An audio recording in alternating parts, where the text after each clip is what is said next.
It's inevitable. Anyone who spends time around water eventually loses something. A fishing rod, eyeglasses, dive equipment, a boat hook. The list is endless. Often no one ever sees the lost object again. But that's not the case when you know how to search for and recover something lost underwater. Instead, you'll usually be able to retrieve what someone lost. The process of searching for, finding, and raising something to the surface is a challenging and exciting underwater pursuit. It can save you or a buddy money if you accidentally drop or lose a piece of dive gear. And it's rewarding and satisfying to help someone who lost something of personal value.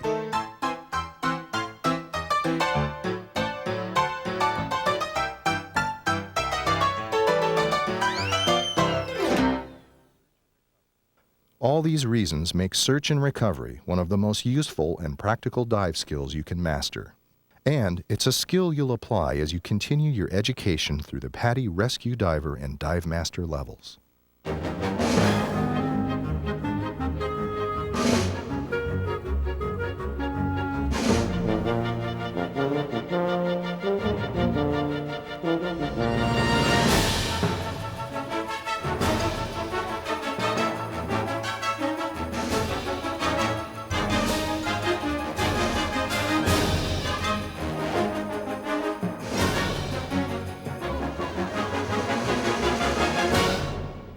Some divers find search and recovery so rewarding that what they learn in this course becomes the foundation for moving into professional search and recovery. This raises the important point that there are significant differences between being a recreational search and recovery diver and a professional one. As a recreational search and recovery diver, you'll learn to find and recover small to medium-sized objects, primarily for the challenge or to recover something you lost. Profit isn't a primary focus, and your search isn't necessarily made as part of a formal search team. Professionals, on the other hand, have special training in commercial diving and may recover large objects, such as automobiles or boats, and may search for articles with great value, missing persons, or crime evidence. And dives in polluted water, severe current, near industrial or dam water intakes, in zero visibility, or involving other hazardous water conditions are beyond recreational diving. Leave these jobs to the professionals. You may find opportunities to earn hobby income, such as by selling salvaged items you find or collectibles, like old bottles or fossils. But remember that in some areas, earning any money with search and recovery may make you subject to regulations that apply to commercial diving. And many laws regulate salvage and antiquities. Be sure to follow any laws and regulations that apply in your area.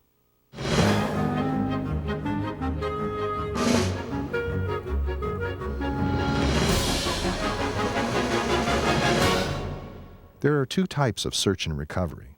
The first is searching for an item you know to be lost in the area, and the second is bottom combing for whatever you might find. When looking for a specific object that you're sure is in the immediate area, typically requires a methodical, well-planned search, and you end the dive when you find the object. When bottom combing, you usually continue the dive until you reach a dive limit, such as air supply, no decompression limit, or get cold. The search doesn't require as much planning because you're not even sure there's anything to find. Since you can apply specific object search techniques to bottom combing, you'll learn and practice those in the PADI Search and Recovery Diver course.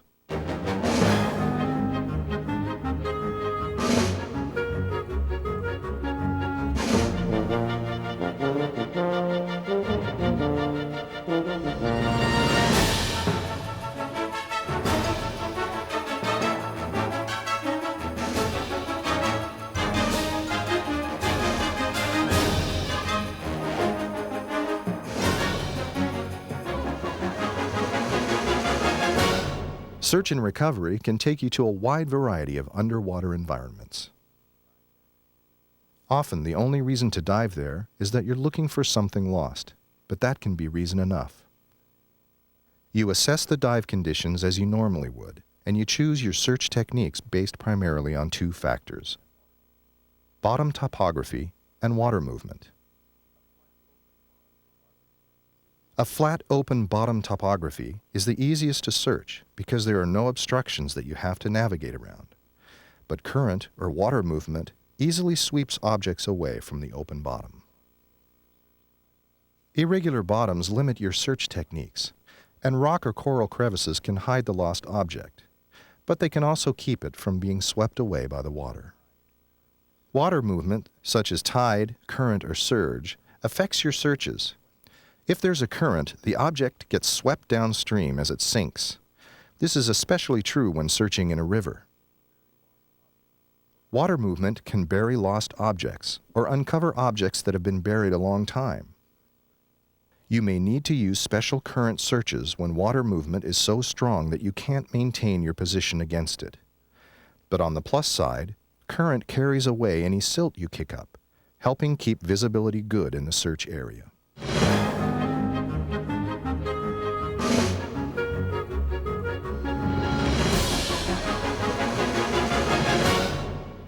Search and recovery has 6 hazards you can easily avoid by being alert and taking a few precautions. The first of these is buried or concealed sharp objects that you may encounter when looking for a small object on the bottom. Use care and keep an eye out on the bottom, and wear heavy-duty gloves for protection. Entanglement can be a problem with line used for the search or rigging an object you want to raise. Around piers and docks, you may run into fishing line. As a precaution, carry a sharp knife or diver's tool.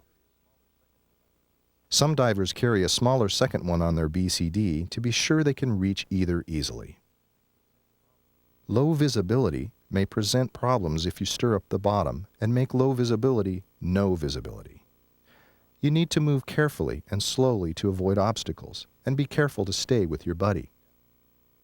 Check your air, depth, time, and direction regularly, and maintain close buddy communication. If the visibility is so poor that you can't do this, then consider the conditions beyond the limits of recreational search and recovery. Currents can be a problem in almost any body of water. They can sweep you away from the dive boat, the search area, or your exit point. Don't hesitate to abort a dive if current is too strong. You won't be able to search effectively anyway. If you're not familiar with local currents, it's a good idea to ask a local diver about the conditions to expect so you can plan for them. Pay attention to current direction while searching in a current, and avoid having to swim against anything but a very mild current. If possible, plan your dive so your search takes you down current and your exit is down current. You'll learn more about search patterns in currents in a bit. You need to be concerned with falling objects when lifting recovered items to the surface. Be careful to stay out from under anything when you're raising it. Search and recovery may take you into areas where boat traffic is a concern. Use a locally recognized diver down flag to mark your position and also to mark off your search area if possible. If possible, have someone at the surface to watch for boat traffic. In any case, don't assume boats always see or recognize your dive flag. Look up and around as you come up, and surface cautiously. If you hear a boat while on the bottom, stay there until it passes. Avoid swimming just below the surface, where you can't be seen.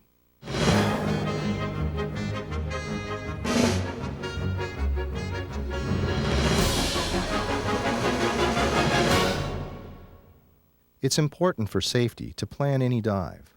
When making a search and recovery dive, planning is crucial for your safety and success. It helps you recognize and avoid hazards, and it guides your choice of search patterns. Most failures to locate a lost object follow a failure to plan the search. After planning safety considerations such as depth, air, and time limits, begin planning the search by establishing a clear, single dive objective. It should be realistic and within the planned dive limits. If the search area is too large to reasonably search in one dive, make the objective to search a portion on each of several dives. Next, get as much information as you can about the lost object, about where it sank, its size and weight, and if there's anything special about the way you need to handle it.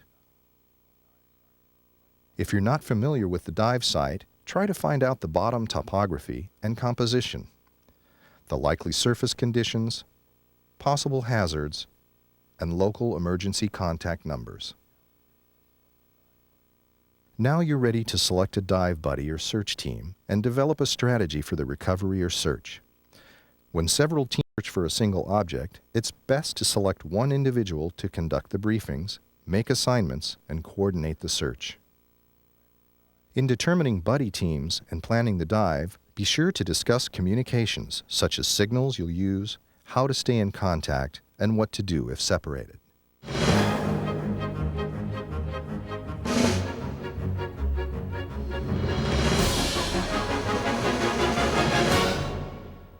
The easiest search technique is when you see it at the moment it sinks. By pinpointing it, you reduce your search area, or may be able to descend right on it. You use two techniques for pinpointing an object. One if you're ashore and see it sink, and the other if you're at the surface and ditch something or if you drop it overboard from a boat.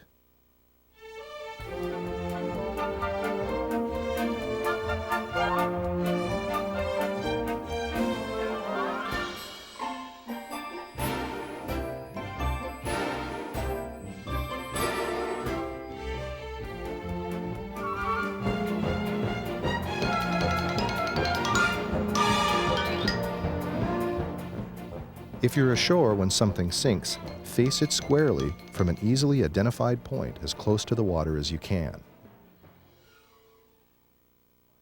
Turn 180 degrees and find another distinct point directly in line.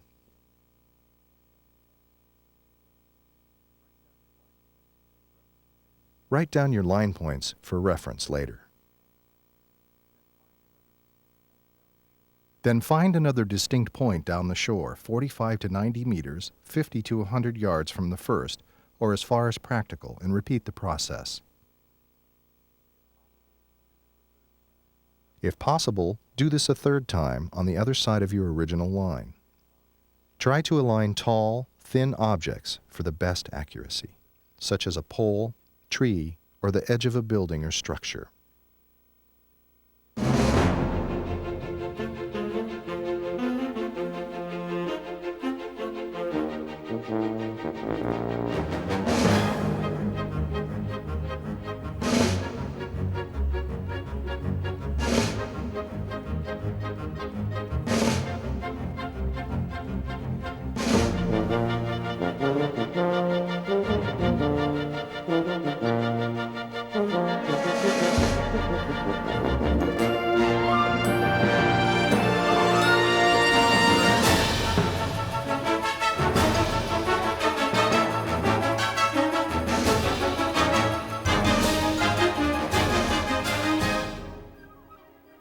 When you're ready to recover the object, swim to the approximate place where it sank. Swim until you align the first 2 points. Staying on that line, align the second and third set of points. This should put you right over the lost object. If you drop something at the surface, immediately face shore and find 2 aligned objects. The farther apart the objects are spread, the better. Note these on your slate. Then turn 60 to 120 degrees and repeat the process.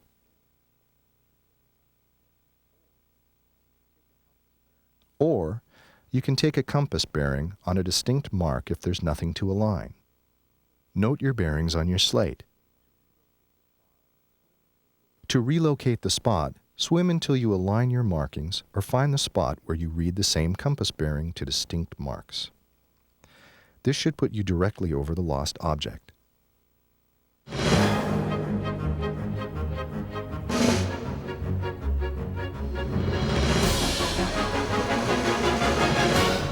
If you can't pinpoint the object, you'll need to establish a general search area.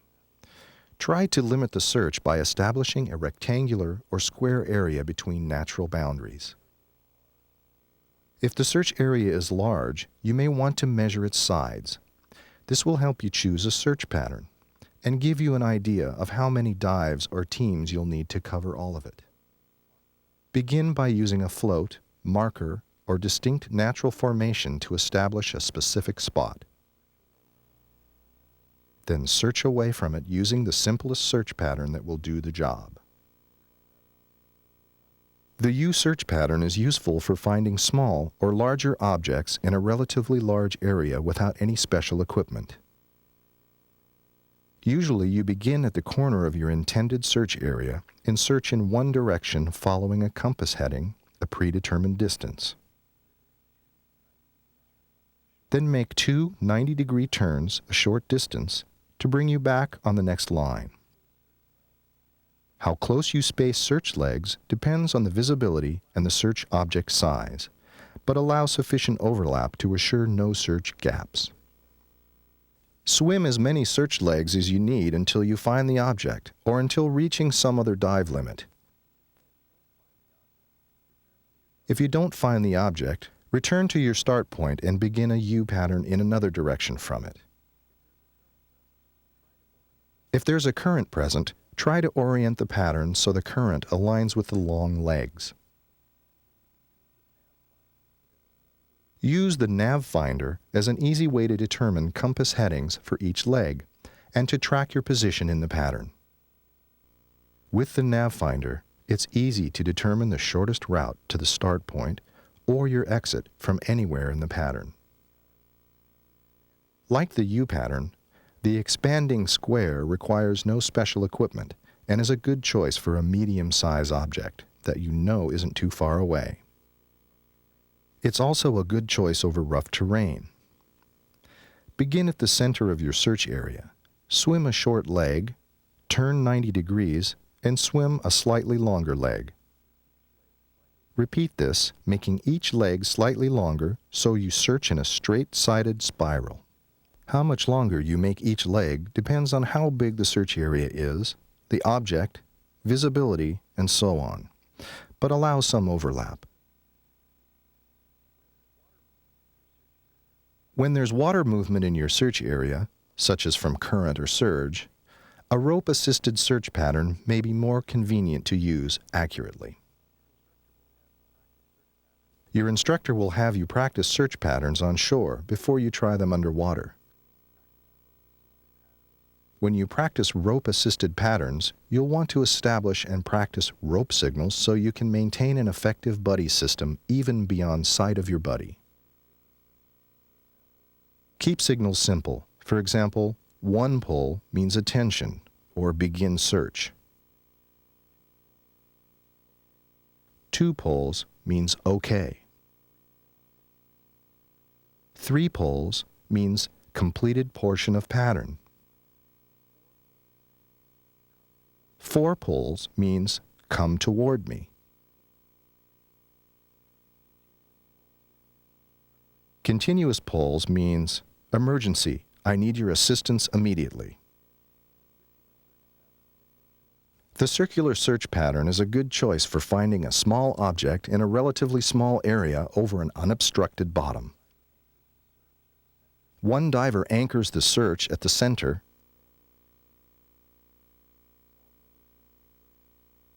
while the other swims a circle.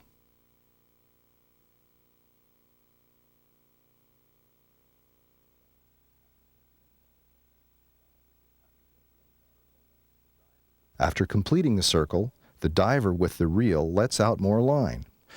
This makes the next search circle larger.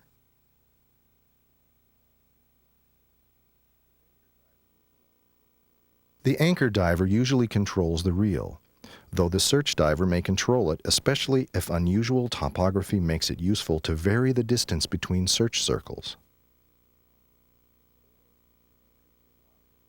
Or you can anchor to an object so both of you can search with the outer diver holding the reel. This lets you cover more bottom with each circle. You continue a circular search until you find the object. until you run out of line or until you reach some other dive limit.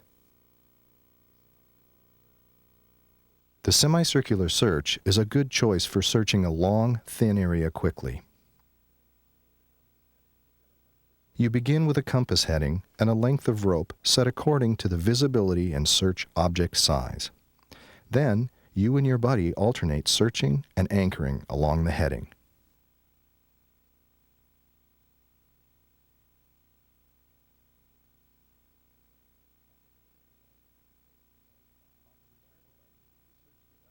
On the return leg, you search the other side while following a reciprocal heading. If you don't find the object, you establish a new heading to search along that overlaps the previous. The jackstay search pattern is a good choice for searching a large area. There are several versions that are pretty similar. We'll look at two. Begin by establishing parallel baselines on both sides of the search area. You and your buddy stretch a rope from one baseline to the other.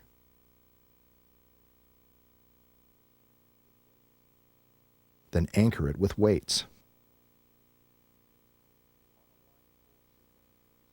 On a line pull signal, you swim toward each other on opposite rope sides, passing in the middle.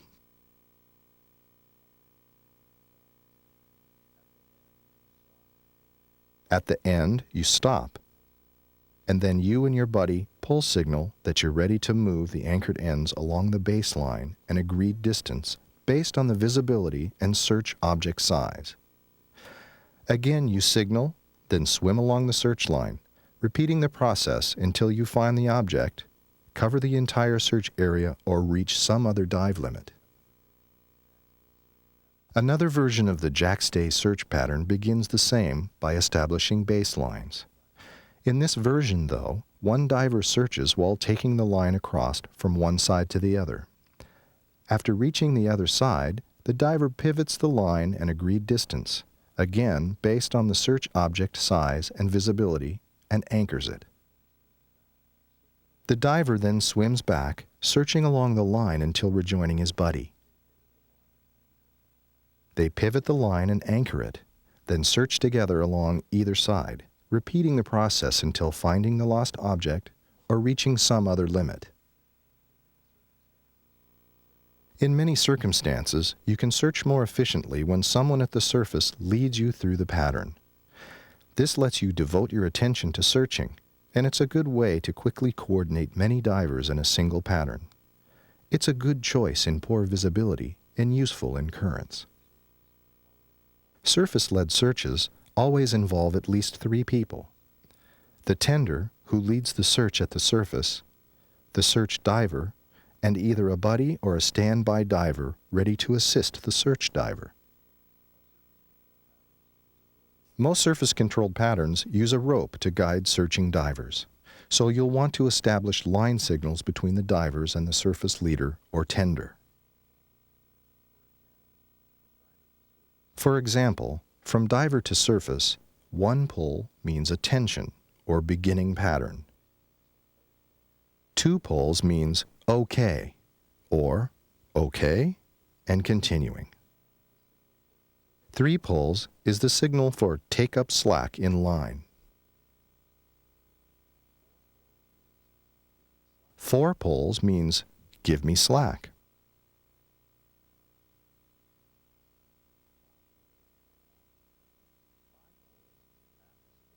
5 pulls asks the tender to send down standby diver.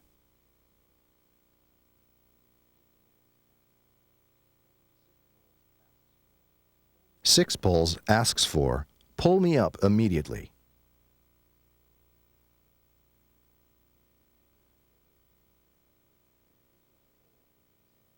Continuous pulls means emergency, diver needs immediate assistance. Surface-to-diver signals are similar, but differ slightly. As before, one pull means attention and stop. 2 pulls means OK. OK and continue. 3 pulls signal go right.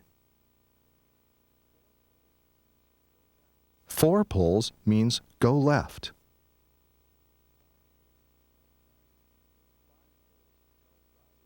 5 pulls tells divers to search where you are. 6 pulls tells divers come up immediately.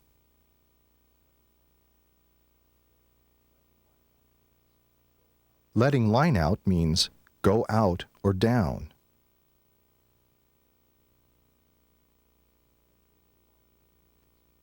'And taking line in means come in or up.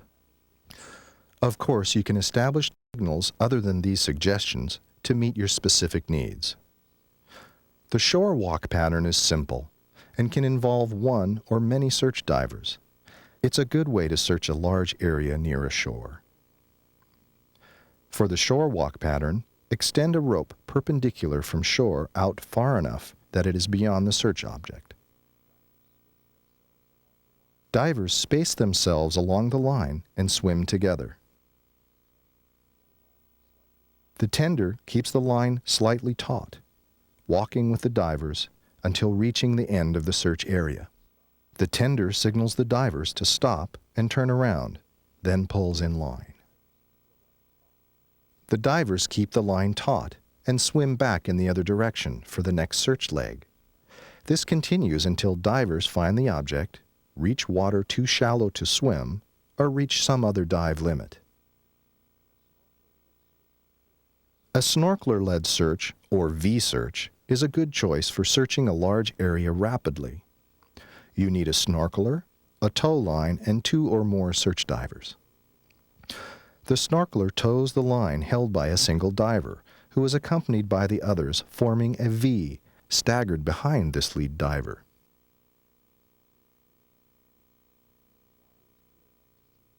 When the water is clear enough to see the surface from the bottom, you may eliminate the line altogether by having the lead diver follow the snorkeler visually.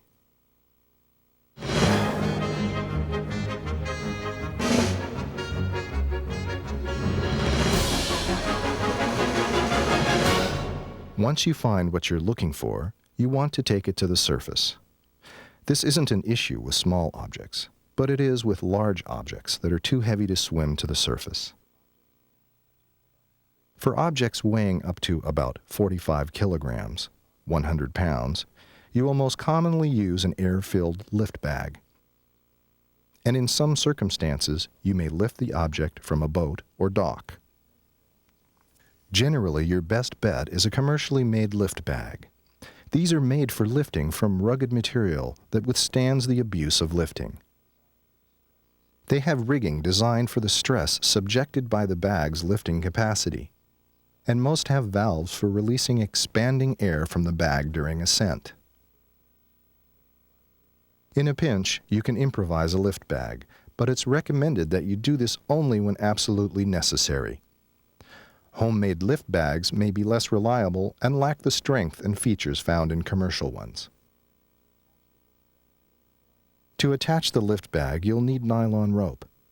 Nylon rope withstands the rigors of aquatic environments well, and the knots you tie in it seldom slip. Avoid polypropylene because it isn't as strong as nylon, and knots tied in it are more likely to slip. Speaking of knots, there are a few basic ones you'll want to practice so you can securely rig the lift bag to the object you're recovering. Perhaps the most useful knot to learn is the bowline. You use a bowline to tie a loop. It's a secure knot that doesn't slip, yet is easy to untie even after carrying a heavy load. To tie a bowline, run the free end around what you want to tie the loop to. Make a loop with the free end coming off the top. Then pass the free end up through the loop, around the line, and back down through the loop. Pull it snug.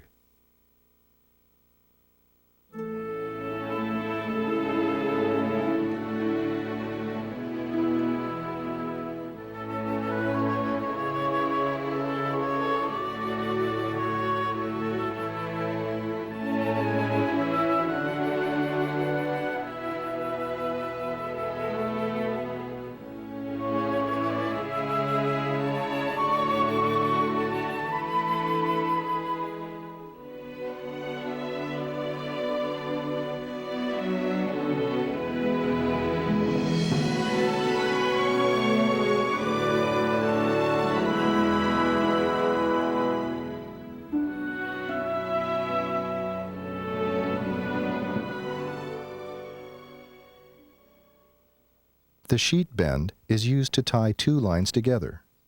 It's a good knot for this, especially when the lines differ in size. The sheet bend is similar to the bow line. Make a loop in the smaller line with the free end coming off the top of the loop. Bring the free end of the other line through the loop from underneath. Pass it around the small line and bring it back through the loop. Pull it snug.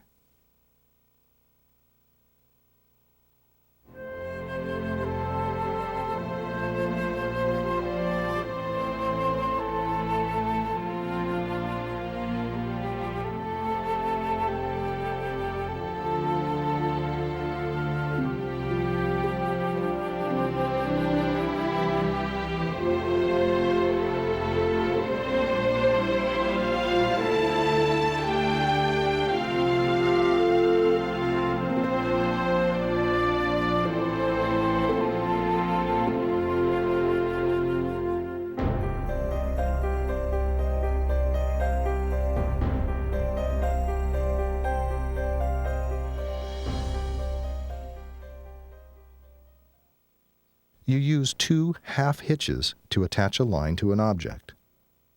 Pass the line around the object, back under itself, and between the loop and the object. Do this again, and you have a knot that's easy to untie and holds well. But this knot only stays tied under tension. If you let the rope relax, the knot may slide apart.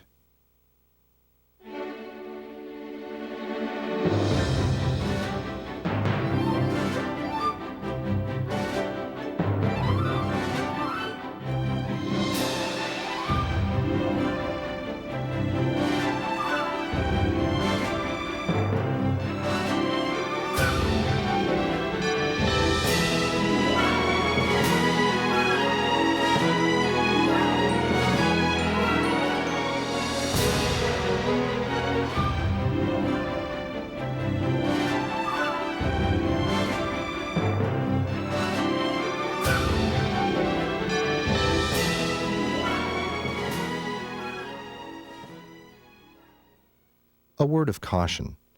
The square knot is not an appropriate lifting knot because it slips easily when stressed on one side.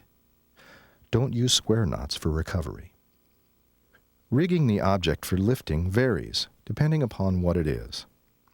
Using the knots you just learned, you secure the object so you can raise it with a lift bag or by hauling it from the surface. A couple important points. First, if lifting from a small boat, be sure the object isn't so heavy that its added weight won't overload the boat. Second, never use your BCD as a lifting device, because if you drop the object, you would be very buoyant, risking an uncontrolled, high-speed ascent. If you can't swim an object to the surface, use a lift bag, or lift from the surface. Now let's look at the steps for raising an object with a lift bag. The first step is to mark the object with a buoy, so that if it sinks during recovery, you can find it easily without running another search.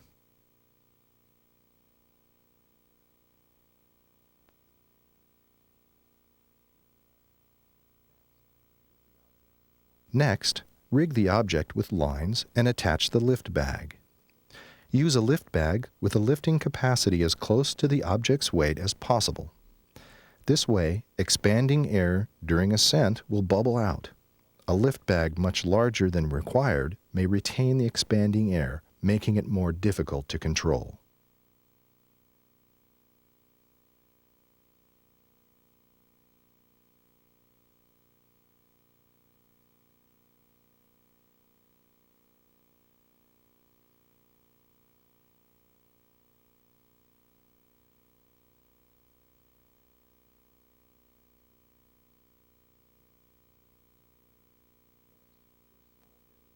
Next, put a small air burst into the bag from your alternate air source or an accessory inflator.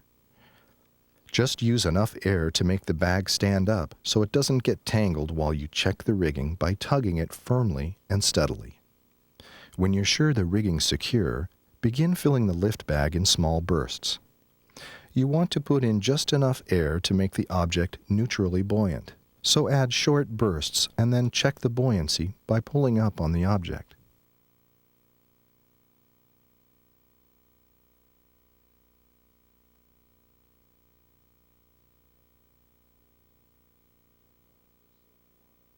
A mud or silt bottom can create suction that will hold the object down. Don't use the lift bag to overcome suction if you can help it, because when the object comes free, it may take off uncontrolled. Instead, try to release it by pulling up and rocking the object. Sometimes it may help to dig around the object before trying to lift it. Keep adding small air bursts and pulling upward until you have the object neutrally buoyant just over the bottom. When you're ready to raise the object, simply begin swimming it up. Expanding air will make it buoyant so it continues rising. Stay out from under the bag so that if the object slips loose, it won't sink on top of you. If you need to move the object horizontally, you may find it easier to do so underwater than at the surface. If the lift bag's almost full when you start, it shouldn't become excessively buoyant. In this case, you may want to let it ascend on its own.